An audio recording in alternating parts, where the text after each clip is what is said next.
WWL-TV, this is the Eyewitness News at 10. Good evening and thank you for joining us, everyone. I'm Cherise Gibson.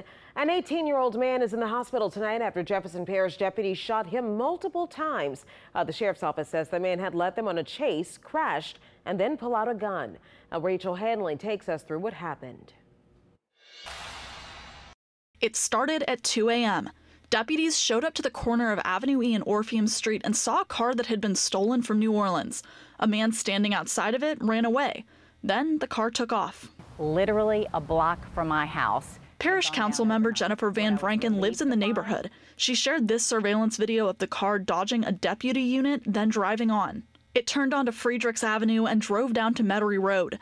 A gas station surveillance camera shows it crashing into a barrier and deputies moving in. At that point, the sheriff's office says the driver got out of the car with a gun. Multiple deputies fired at him, hitting him several times in his lower body. He was taken to the hospital and is expected to survive. It's a quiet neighborhood. I'm shocked at what happened. Neighbors like Jerry Jacobs woke up to the commotion.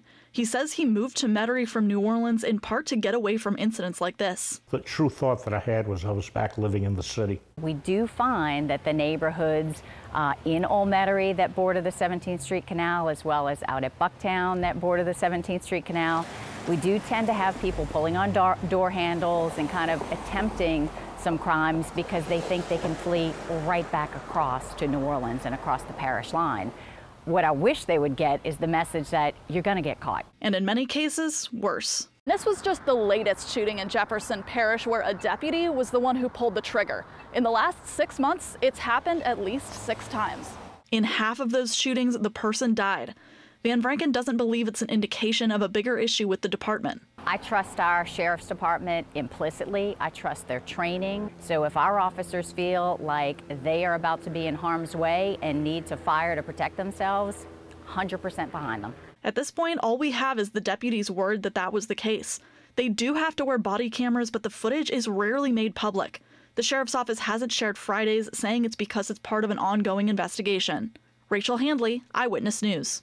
Well, the man who the sheriff's office says ran away when deputies showed up to the car was caught nearby. The man who was hurt has not been identified.